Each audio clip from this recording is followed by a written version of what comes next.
It's Monday, April 22nd, 2024. I am Jay Cleveland Payne, bringing you things you might have heard. This thing right here in the queue, 10 stories from the weekend that you deemed conversational. You vetted them as conversational stories to talk about, covering information, politics, current events, and pop culture news. We'll explain that vetting process in just a bit. Plus, give you a couple of fun things to get to the end of the show. So stay around for everything here. I want to remind you that our website is this. It's aconversationproject.com for more details on how we do this thing all day, all the time. And our email address to let us know how we're doing and sometimes why we're doing it, because sometimes you're telling us to why, is the conversation inbox at gmail.com. As we said, 10 stories in the queue for this morning. No particular order as they're being presented, but we'll give you some ideas on how they laid out over the stories and explain how we got that. There are 10 stories from the top 30 of the weekend. We'll get more explanation of that in just a moment. Right now, let's get to the actual stories, the headlines that we are going to chat up right now. And let's have some fun with you. Starting off with the first story, the headline that reads, live video of man who set himself on fire outside court proves challenging for news organization. Now, we teased in the actual rundown for the show the Trump fraud trial that we're talking about. That we did have over the past Friday the wrapping up of the jury in a full week, getting 12 jurors and 6 alternates pretty quickly, and opening statements happening this morning. And if they get fast enough, the first witness is expected to be David Pecker on the stand today. But that's not what we're talking about here specifically, because we had literally 4 stories posted, and one I thought I posted on the man who set himself on fire after all things went down. Literally minutes after we heard they seated all 12 jurors and were basically done, a man set himself on fire. And it was a thing. Now, various news networks covered it in various ways. There was actually competing coverage on how it was covered. There was one article about Laura Coates saying she did it bravely. Another article about Laura Coates that said she was all freaking out. I think she was all sort of freaking out as a man, set himself on fire in protest in front of the actual court proceedings and was live on TV as people were doing their live shots for other stations. It was quite a thing to see. I'm sure it was. I have not actually seen the video because I don't need to see it. We know what happened, but it's something that's going on. This is going to be a circus of a trial, and it's already becoming a circus on the outside. Obviously, more security will be popped up for things like this. It's already the biggest security to have for a former president sitting in a courtroom where he must be every single day because this is a felony charge. And of course, he's complaining about it being cold and not being on a campaign trail. This is going to be something we're watching forever. This is not like OJ or Trayvon Martin where you're glued to it because it's just kind of there. We just don't have a choice. And if there were cameras in the courtroom, it would be even more interesting. Maybe luckily for us, we can't see what's going down completely inside what's going there. But this one right here, for all to see, because people were trying to get their live shots in and talk about the court casing. And it was a very tragic incident that happened to all of us to actually witness last week, whether we witnessed it live with our eyes or just in this reports coming down. Our second story for this morning. Headline for this story reads, USC cancels graduation keynote by filmmakers amid controversy over decision to drop student speech. So the speech for the actual valedictorian, Asna Tasbassum, was dropped because she is Muslim and she supports Palestine and basically has been protesting on campus with her pro-Palestine speech. She's been, for lack of better terms, canceled for her speaking at the occasion. Because of that, USC Southern California is canceling everybody. They're not going to have filmmaker John M. Chu come because if Taz Basman's not speaking, basically no one's speaking. This is becoming a very big hot button topic across the nation with protests. Number one, free speech. Number two, and exactly how universities are going to deal with these things. Someone earned the right to be valedictorian and have their speech out there, and she doesn't get a chance to do that speech because she's been very political towards one bent, and people believe that that bent is bringing in violence and unrest.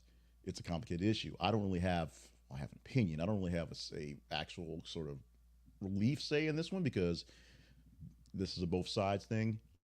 Yes, it's really hot and heated, but she should get a chance to give her speech. They should get a chance to hear from John Mayon Chu. They should have a lot of things going on right now. We shouldn't be having this incident here in Israel and Gaza right now, but I don't make these decisions. Let's go to the story that's number 3 for this morning, 3 of 10.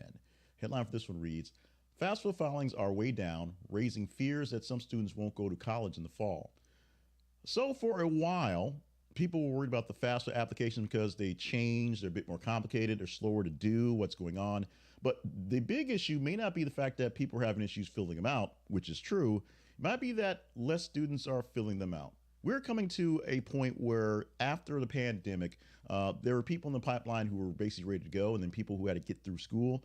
There's a lot of people who just weren't quite ready, aren't quite ready, didn't quite fall on the line, and are finding other things to do. Now, this would be a great boon to the trades if that meant they're all going to trade school, but we can't really track exactly what's going on. What we do know is FAFSA applications are down. They are also slowed and delayed, but they're also down in general, which means less students in college this year. Less students coming in as a freshman this year. Maybe it's a rebound, maybe it's a correction, maybe people realize it costs a whole lot of money to do a lot less these days, and they need some changes on the front for the universities.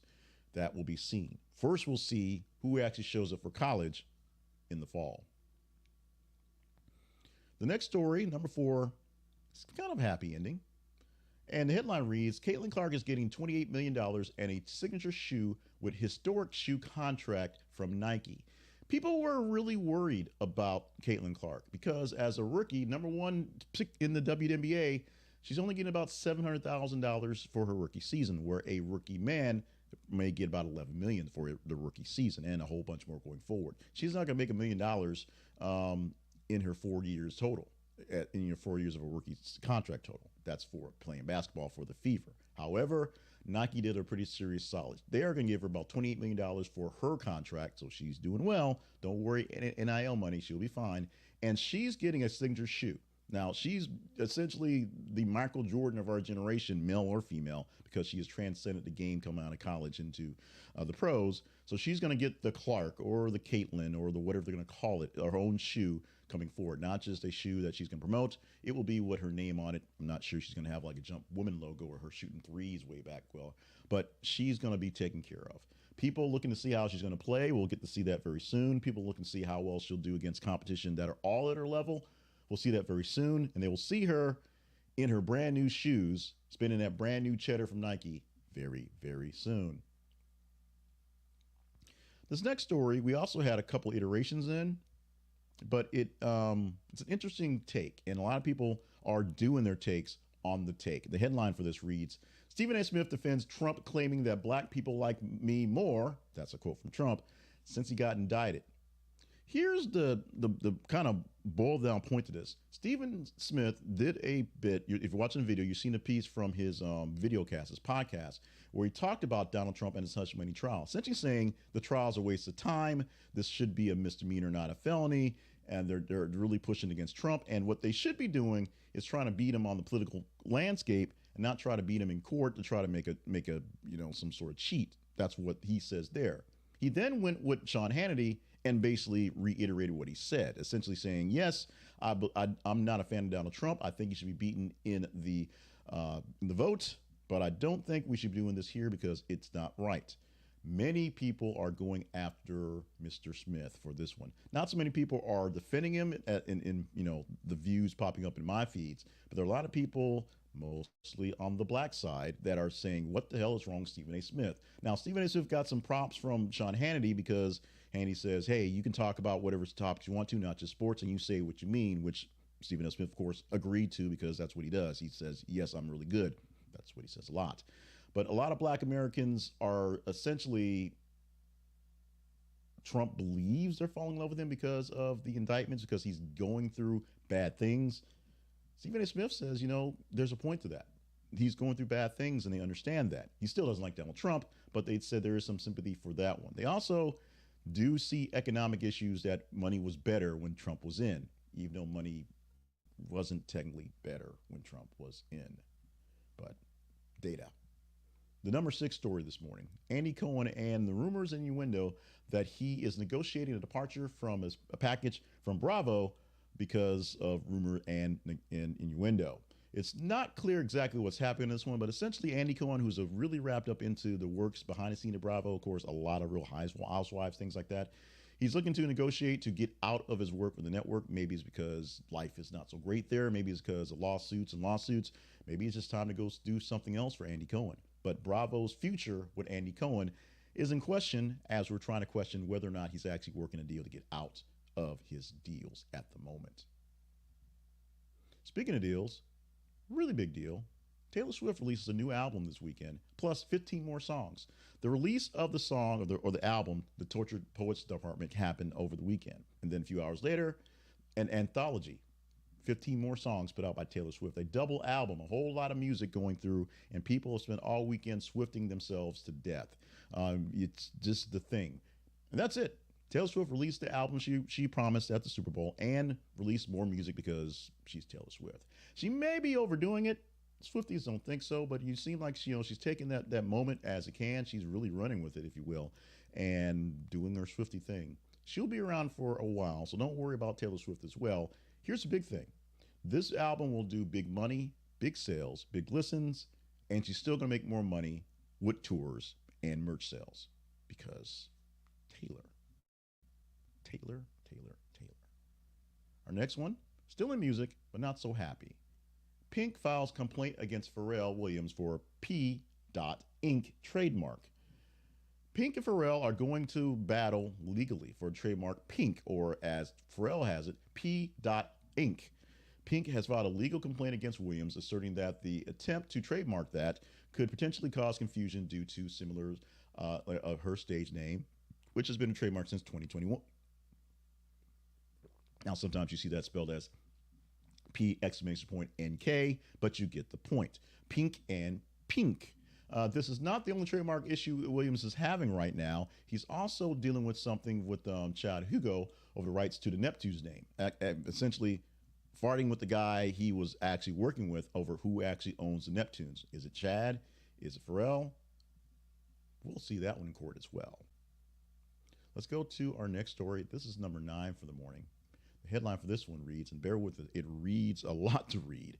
The Rock and Roll Hall of Fame class of 2024 revealed on American Idol. Last night's American Idol had Ryan Seacrest and Rock and Roll Hall of Famer himself, Lionel Richie, revealing the artists contributing to this year's class of the Rock and Roll Hall of Fame for 2024. They also had 12 remaining contestants singing the classics from various Rock and Roll Hall of Fame inductees. Tonight's episode will mark it down to the final 10, so they really go to the big show going forward. But let's go through a whole lot of names because they all deserve their flowers. Starting off with the music performers category, Mary J. Blige, Cher, Dave Matthews Band, Foreigner, Peter Frampton, Kool and the Gang, Ozzy Osbourne, and the Tribe Called Quest. This is the one that's more familiar with the folks. These are folks that will be performing, the folks that did a lot of stuff in their life, and you want to see them finally get their flowers up there, including really cool that Mary J. Blige and Kool and the Gang are in this one. Peter Frampton, you would thought they were there.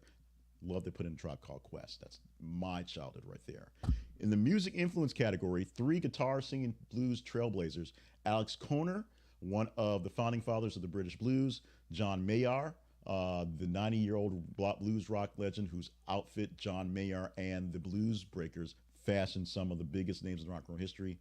And Big Mama Thornton, the R&B pioneer whose big personality, guitar tone, and brass vocals helped shape early rock and roll.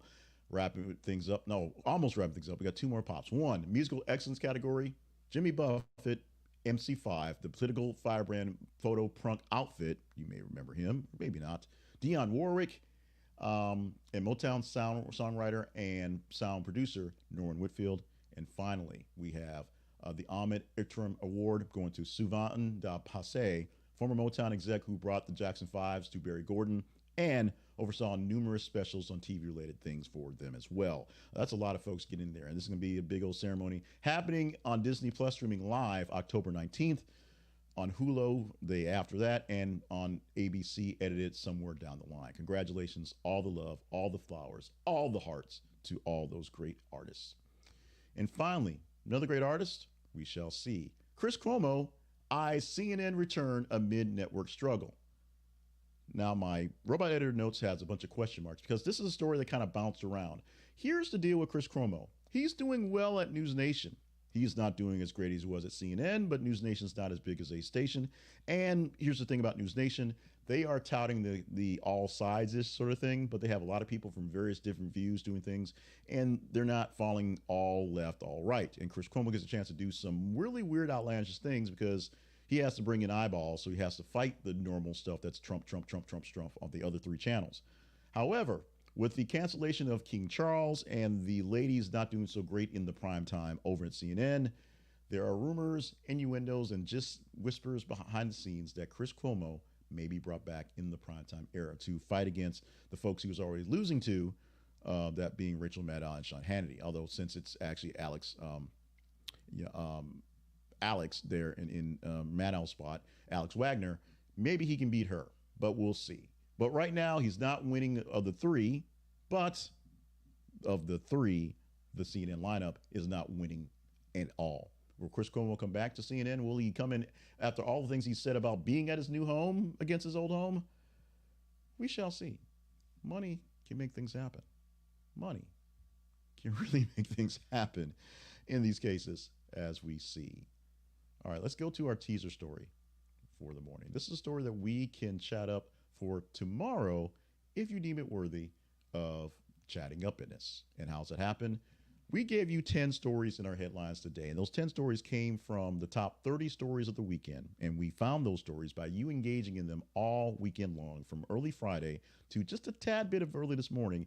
We posted stories every 50 minutes to our feeds on Facebook and Twitter. Facebook.com/This Is a Conversation Project and Twitter.com/TH_conversation. What you do is just click the emoji that you want to, share it with other folks, read it a few times. The more engagement you give to a story, the better chance you have of talking about it, because it goes into a ranking.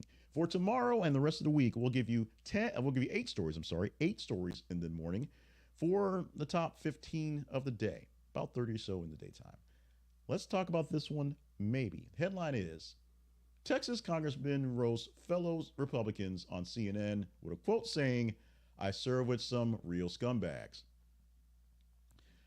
Congressman from Texas, who was out there talking about how things are going on, did some time yesterday with Dana Bash on her CNN show and dropped a dime on the fact that Mike Johnson should be fine. Everything's going on.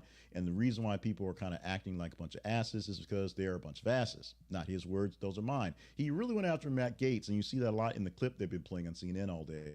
But he dropped a couple names of other folks in the process as well, saying that some folks in Congress, some folks in the House are there to do sound bites and, be on social media. Some actually want to govern. He wants to govern, and he's having issues because of the guys who are scumbags.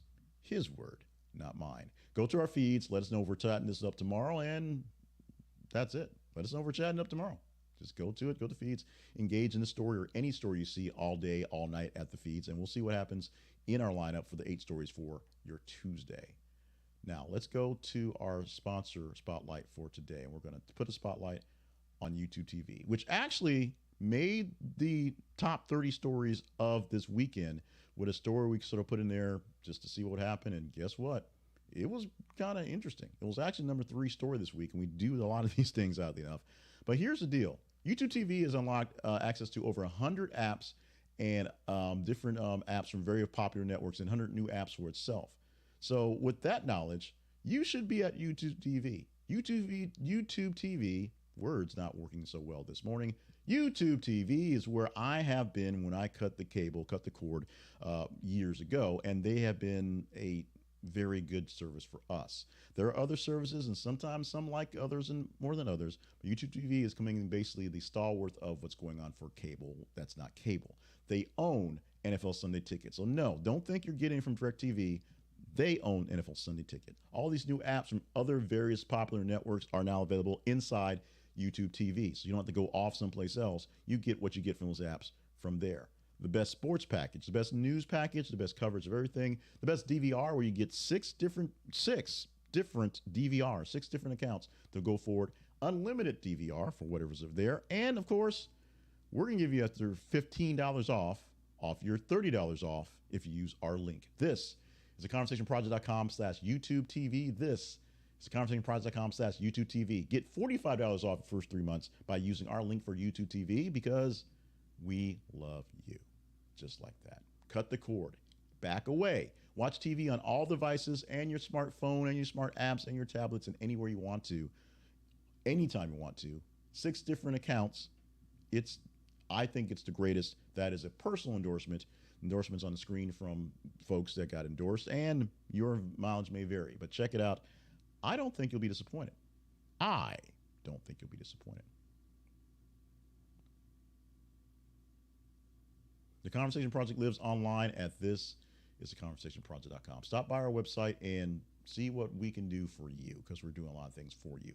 Our website, thisistheconversationproject.com, is where you can find all the things we do wrapped up in a nice tight little bow. You find links to our feeds. You find links to videos, links to audios, links to text, links to the hot take videos we do all day as well, links to past newsletters, past information, other podcasts that are affiliated with the Conversation Project, and of course, links to our sponsorships page and our partners page. Other sponsors that we may not have spotlighted here on the show, you can see them as well. And of course, the partnerships page. We're looking for you to help us out because we need your help. If you deem us worthy, go to our partnerships page and sign up. It can be as little as $1 a month to sign up and help us go forward with more things. It doesn't take much to go forward to make things happen. It does not take much, but it does take effort. A labor of love this is, but a labor that takes resources it actually is as well. So if you deem us worthy, give us some love. Thank you very much. And now let's go to what would be the fun stuff section. We still do fun stuff, so go to the actual details of this video, of this audio podcast, or just go to our website, thisistheconversationproject.com, or see it's in the newsletter. Fun stuff still lives in all its glory with a birthdays, with history lesson, and of course a celebration day. But we do still have, because we need you to learn something, the word of the day. That still happens here for the Conversation Project. The word of the day for today is didactic. Didactic. It is intended for instruction, instructive. In a sentence, the teacher's didactic approach was effective, turning every lesson into an engaging moment with clear instructions. Go to the Big Words Project at thebigwordsproject.com. More details about the Big Words Project. Buy the current edition of Big Words You Ought to Know, which is volume 1. We'll have a new volume coming out every single quarter for 12 quarters. 12 books coming out with 100 words that you can open up any day and just learn a new word. And speaking of books, because we're behind on books and it's a new month and we're going to be 2 months out from the next book for the Big Words Project, last night, after some very heavy editing, because it was basically done, we published 100 daily affirmations for positivity and confidence. We being I. And so you can get this right now from Amazon, and other platforms will be distributed fairly quickly. The Kindle edition is $5. The paperback edition is $10. This book has 100 affirmations in it that you can read to yourself, say aloud to yourself, do with other folks to get you into a better space. Yes, there are many other affirmation books, and this is just one of them. But this is one of them that I am putting my personal stamp on because I've been working with affirmations for, forever. And I've been doing personal development and sort of self-help stuff for quite some time, literally publishing things since high school, just getting the bug from watching Tony Robbins stuff and trying to figure out a way to do stuff. So in the background with this new stuff, I do this stuff as well. 100 daily affirmations for positivity and confidence is there for you today. So go to your Amazon, go to your Kindle, go search for it online. Just search for 100 daily confirmations in pain. It'll take you to us. There'll be some links out there all over the place for a while as we promote this book. And one, help us out at the Conversation Project and More Better Media and Fast Forward Business Property. And two, help yourself out. This is a great way to just go through an affirmation, find one, use it for a little bit. If it doesn't work, there's literally 100 different affirmations of different states. And as we say in the book, jazz it up on your own. Find one that looks close, change it to what you needed to say, repeat it to yourself, and use those powerful words. Affirmations are powerful. You must believe them. You must say them. Do those two things. You will be surprised at just how much power you will see in those words being said. Actually, you won't be, because they're pretty awesome. You won't be surprised to hear me say we're done, because it's been 25 minutes, so we're done. Monday, April 22nd edition of the Conversation Project's Things You Might Have Heard for 2024. Stay limber, stay hydrated, stay on task for all the grand things you're here to do all that stuff. And follow us on our feeds. Check out our sponsors page, check out our partnerships page, and email us for your comments for free at theconversationinbox@gmail.com. Love you, mean it. Have a great Monday. Have a great week. Check out the website so you can see what things we're doing going on. And if you have some questions, please feel free to email or reply to the comments, in the comments of the video or your podcatcher, and we'll do our best to catch up with you as quickly as can. Peace out. We'll see you again tomorrow.